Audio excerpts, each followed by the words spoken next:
Well, I'm Reverend Bonnie, the community spiritual leader here, so good morning to everyone. It's great to see you. I hear myself echoing. So has anyone seen on Facebook or on the internet or heard someone say things like, well, I grew up in the day when you didn't need to put on your seatbelt, and I could ride my bike without a helmet, and I drank out of a garden hose, and I got spanked and I survived. I'm fine. You heard that before? Yeah, of course. Well, they say that like those were the good old days. Like that's what we want to go back to. And I've always thought, well, why?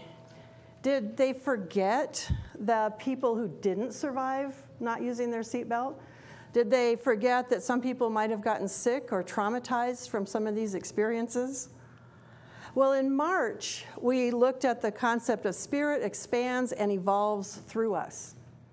And in April, we looked at spiritual living through transformation and evolution. Last month, we were looking at spirit expressing as creativity. And this month, we're looking at you hold the key. And so my question was, you hold the key to what? Well, it'll be interesting to see what all the other speakers have to say about that this month. When I thought about holding a key, I thought about keys that open doors and keys that turn on things like cars.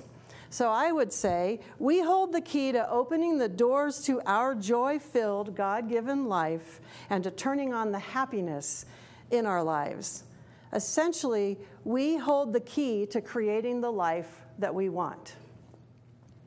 And I believe then that longing for the good old days, like when you didn't have to wear seatbelts or drinking from a hose or being spanked, what did we learn?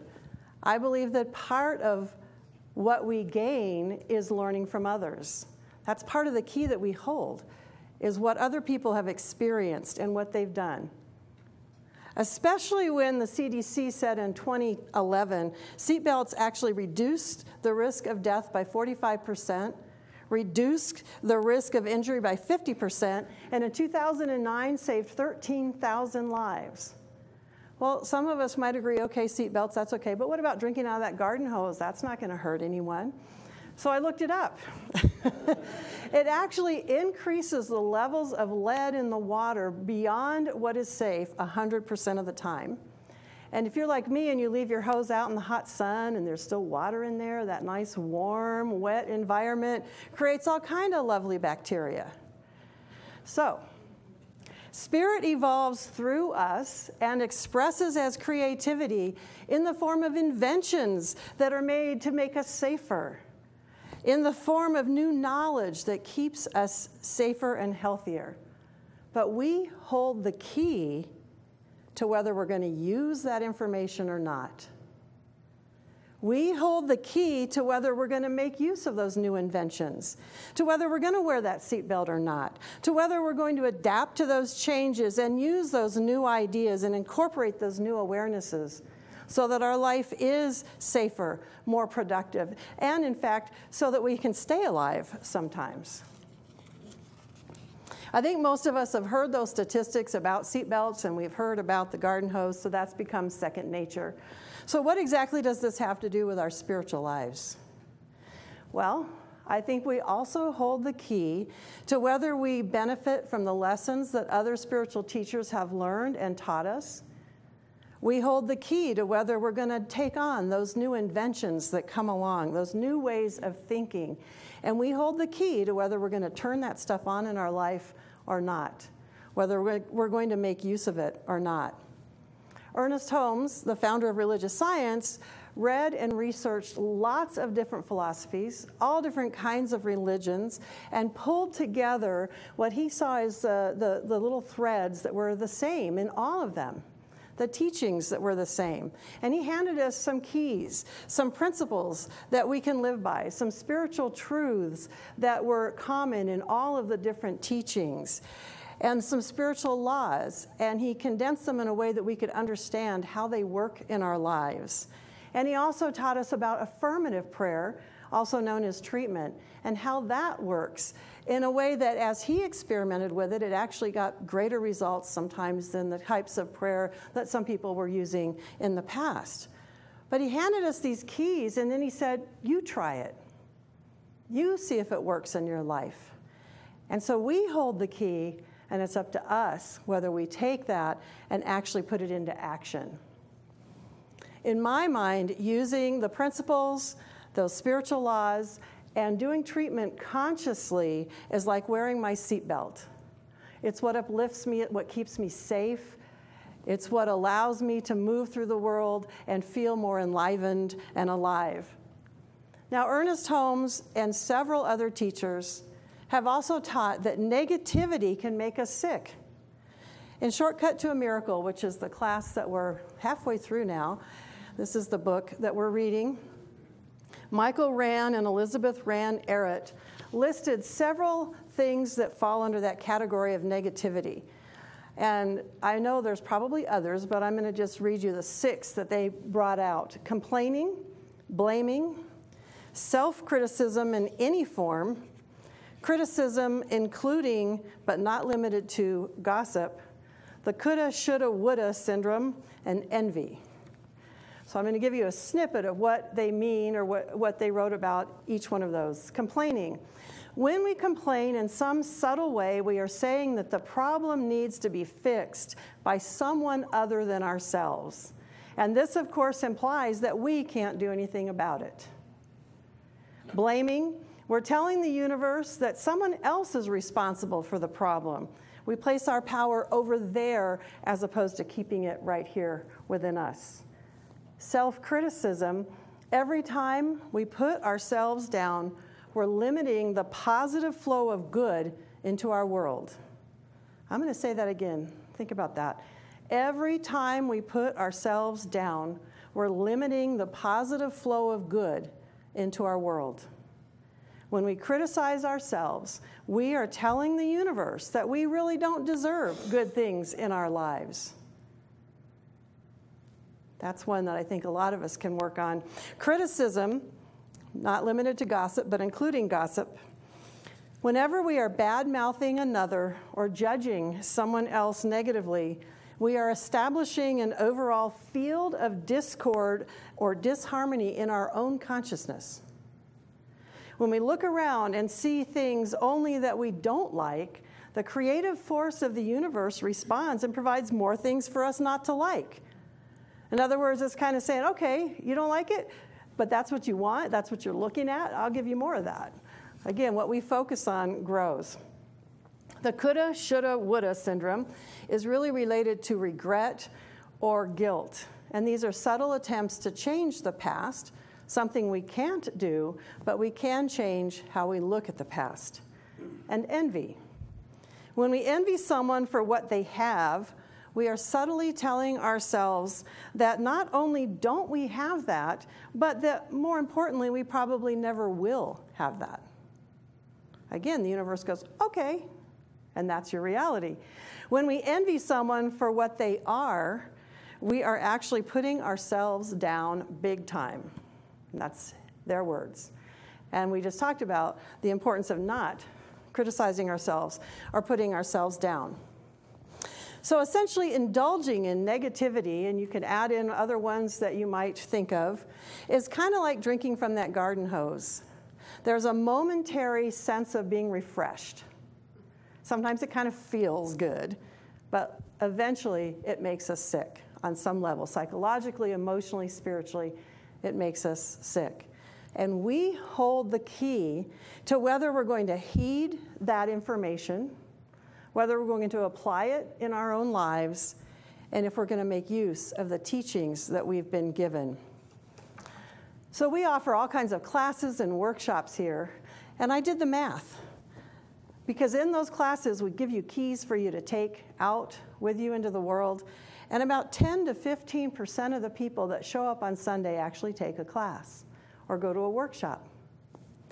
And our goal in those is to share with you those keys that allow you to create in your own life that safety, that joy, that sense of prosperity, and that peace of mind that all of us, I believe, want to create in our lives.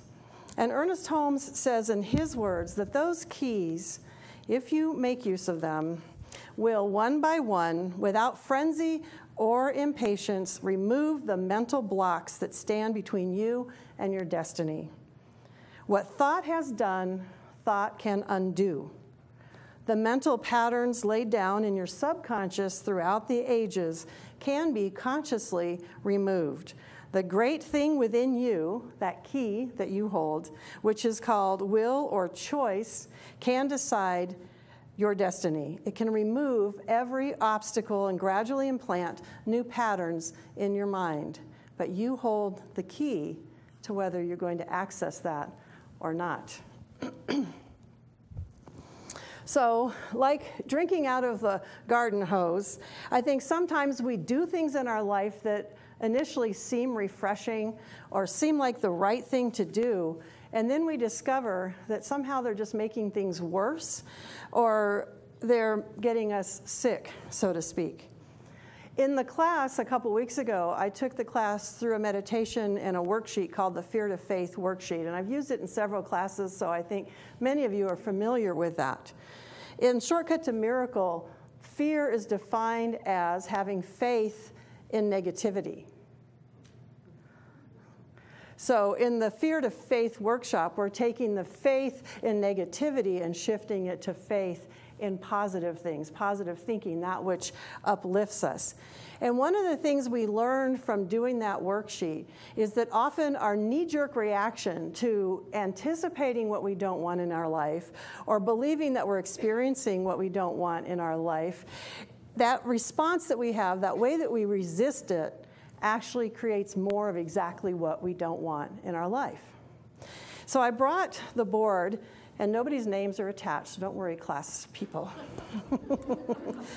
Here's the board of the list of words of error, they call them, or the things that we fear, and then the response to it. And then we also took I choose and thought about a different response that we could have. But on here we have things like misery, and the response to that was withdrawal. Rejection, the response or the reaction was anger. Despair was control. Separation, resistance. Disease, moving into depression. Loneliness, there are 3 different ones, 2 lonely and 1 alone. And the reactions to that, withdrawal, fleeing, and confusion. Now, can any of you say that those reactions or responses help move them out of what it is they don't want to experience? Actually, it ends up creating more of the same. Think about loneliness. If you're afraid of being alone or you're feeling alone, so your reaction to that is to flee or withdraw, what have you just created? More loneliness, exactly. And so once you move into that state, then that self-talk starts, and you might say something like, see, I told you no one wants to hang out with you. And that just creates that downward spiral. So we're looking at how we can make choices to do something different when we're up against that which we fear, that which we don't want to experience. And recognizing that, to me, that main key is the choice. We're at choice with how we respond, how we choose to think. So let's talk about those good old days when we got spanked and we turned out okay. One of the other things we discovered in this class is that, well, I'm sure beyond this class, but most of us got down to the bottom line that what we really want in the world is to love and to feel loved, to have that connection between us and other people. So think about what goes on between someone who's trying to teach through spanking and someone who's receiving that. Is that creating love and connection at that moment between those people? No, not exactly.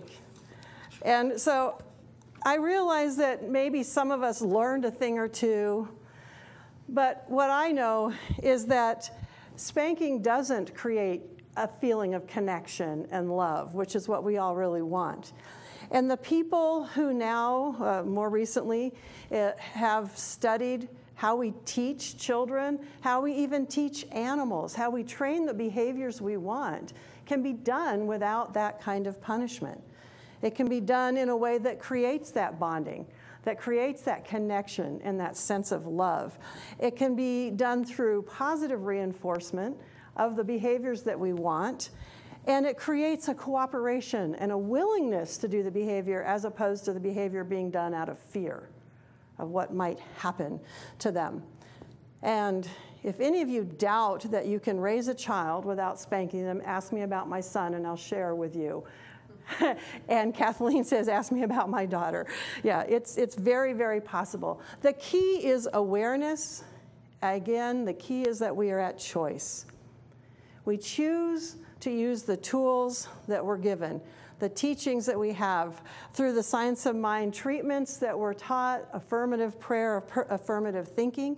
We choose to release negativity and stop drinking out of that garden hose. We choose to stop spanking others to teach them and ourselves. And we do that through that guilt related to our past, through that coulda, woulda, shoulda thinking. Further on, after what Barbara read this morning, the next paragraph, this is what Ernest Holmes says, and I think it relates really well to that. When the first house was lighted with electricity, the darkness did not groan, "How long have I been dark? How ignorant have been those who permitted this darkness? What grievous mistakes they have made." The darkness said nothing when the light spoke. The light shone in the darkness, and the darkness was not. There were no devious paths other than the discovery of light. There was no judgment of darkness against the light. There was no action of darkness upon the light. The light merely exclaimed, "Behold, I come," and the darkness disappeared. The eternal giver is equally the eternal forgiver, and love forever counterbalances hate. Joy will always put sadness to flight, and good will overcome evil. Peace will neutralize confusion, and hope will banish doubt. Could anything be more simple?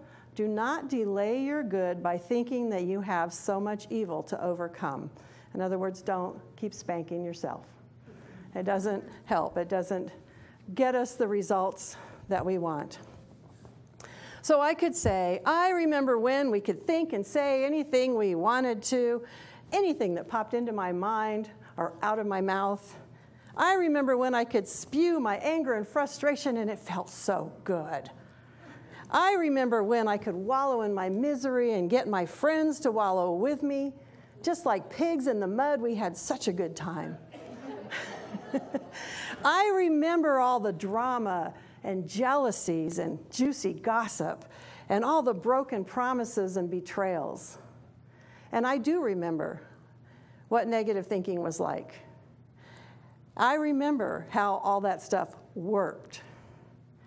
And I prefer to wear my spiritual seatbelt. I prefer a positive thinking, science of mind treatment, affirmative prayers, and I prefer to live by the principles and continue my spiritual practice. And I prefer to stay away from that dirty water that comes out of that hose of negativity.